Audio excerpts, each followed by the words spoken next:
سرکار دو جہان نبی آخر الزماں کی دنیا میں آمد سے قبل ظلم و جہالت کا دورہ تھا۔ بیٹیوں کو زندہ درگور کر دیا جاتا تھا۔ حضور صلی اللہ علیہ وآلہ وسلم کی دنیا میں تشریف آوری سے ظلم و جہالت کے بادل چھٹ گئے۔ دنیا بھر کی طرح حاصل پور میں بھی جشن ولادت باسعادت انتہائی مذہبی عقیدت و احترام سے منایا جا رہا ہے۔ بسم اللہ الرحمن الرحیم، الصلاۃ والسلام علیک یا رسول اللہ وعلی آلک و صحبک یا سیدی یا حبیب اللہ۔ جو منکر ہو نبی کا حق کا بندہ ہو نہیں سکتا، بنا عشق نبی ایمان پختہ ہو نہیں سکتا، اور جو کہے یا محمد اور جائے جہنم میں یہ محمد مصطفیٰ کو گوارا ہو نہیں سکتا۔ لجپال آقا صلی اللہ علیہ وسلم کی آمد سے پہلے لوگ اپنی بیٹیوں کو زندہ درگوز کر دیا کرتے تھے، لیکن جب حضور تشریف لائے تو بیٹیوں کو اہمیت ملی، بیٹیوں کو عزت ملی۔ یہ لجپال آقا صلی اللہ علیہ وسلم سراپا رحمت ہے، سر سے لے کر پاؤں تک تنویر ہی تنویر ہے۔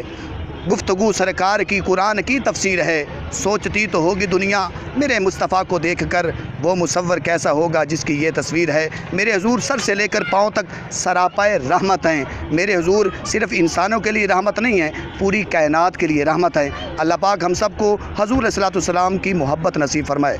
مختلف چھوٹے چھوٹے جلوسوں نے مل کر ایک بڑے جلوس کی صورت اختیار کر لی۔ جلوس میں کثیر تعداد میں بچے، بوڑھے، جوان پیدل، موٹر سائیکلوں، کاروں میں سوار تھے۔ فضا درود و سلام، نعرہ تکبیر، اللہ اکبر اور نعرہ رسالت کی صداؤں سے گونج رہی تھی۔ بسم اللہ الرحمن الرحیم۔ سب سے پہلے تو میں عالم اسلام کو جشن عید میلاد النبی مبارک کہوں گا اور اللہ کا شکر ادا کرتا ہوں کہ اللہ تعالیٰ نے آقا صلی اللہ علیہ وسلم کی شان کے صدقے ہمارا وجود دنیا میں ہے تو تسلیم کیا جاتا ہے۔ ہر نبی کی ولادت سلامتی کا دن ہے، تو نبیوں کے نبی کی ولادت کا دن سب سے زیادہ سلامتی والا دن ہے۔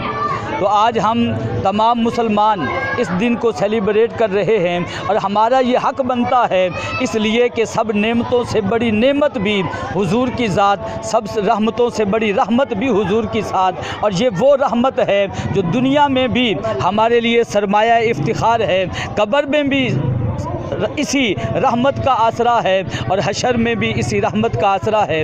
دعا ہے کہ اللہ تعالی ہم سب کو پیارے آقا کریم کی ولادت کا جشن اعلیٰ سے اعلیٰ طور پر منانے کی توفیق عطا فرمائے۔ سیکیورٹی کے بھی سخت انتظامات کیے گئے تھے۔ انتظامیہ کی جانب سے شہر کے بازاروں کو برقی کمکموں، رنگ برنگی اور نالین مبارک والی جھنڈیوں سے سجایا گیا ہے۔ تمام عاشقان رسول صلی اللہ علیہ وسلم اپنے اپنے انداز میں اپنی عقیدت کا اظہار کر رہے ہیں۔ جشن عید میلاد النبی کا مبارک گھڑیاں سائد، ہر دعا قبول۔ اس مبارک گھڑیوں کو ہمیں بہت احسن انداز میں منانا چاہیے، آقا کی خوشنودی کے لیے، اللہ کی رضا کے لیے عبادات میں گزارنا چاہیے، قرآن مجید، فرقان حمید کی تلاوت، حقوق العباد کا خیال رکھنا چاہیے۔ جلوس مختلف بازاروں سے ہوتا ہوا بلدیہ ہال پہنچا، جہاں پر علماء کرام نے حضور صلی اللہ علیہ وسلم کی حیات مبارکہ پر روشنی ڈالی، جبکہ آخر میں ملک و ملت کی سلامتی، بقا، تعمیر و ترقی اور باہمی اتفاق و اتحاد کے لیے خصوصی دعا بھی کی گئی۔ اللہ رب العزت نے آقا نبی کریم علیہ الصلوۃ والسلام کو دونوں جہانوں کے لیے رحمت بنا کر بھیجا، اور حضور نبی کریم علیہ السلام کی آمد کے سلسلہ میں حضور کے غلام خوشی کا اظہار کر رہے ہیں، اور سرکار کی جلوہ گری حضور کی آمد سے پہلے اس کائنات میں رہنے والوں لوگوں کے رسومات، ان کے طور طریقے، ان کے رواج کیا تھے۔ تاریخ کے سینے پر یہ بات نقش ہے کہ اس کائنات میں رہنے والے لوگوں کا یہ رواج تھا کہ اگر کسی ہاں بیٹی پیدا ہو جاتی تو وہ رونا شروع کر دیتا، وہ آؤ پکار کرتا کہ یہ بیٹی کیسے ہو گئی، اور جو باپ تھا وہ زبردستی اپنی بیوی کی گود سے اپنی بیٹی کو اٹھا کر زندہ دفن کر دیتا تھا، اور جس عورت کا خامند اگر سر سے اس کے سایہ اٹھ جائے، خامند فوت ہو جائے، تو اسے لوگ اپنی قوم والے کہتے تھے تیری محبت کا یہ تقاضا ہے کہ اپنے خامند کے ساتھ زندہ آگ میں جل جا۔ وہ عورت زندہ رہنے کی بھیک مانگتی، اسے زندہ رہنے کی مہلت نہیں دی جاتی۔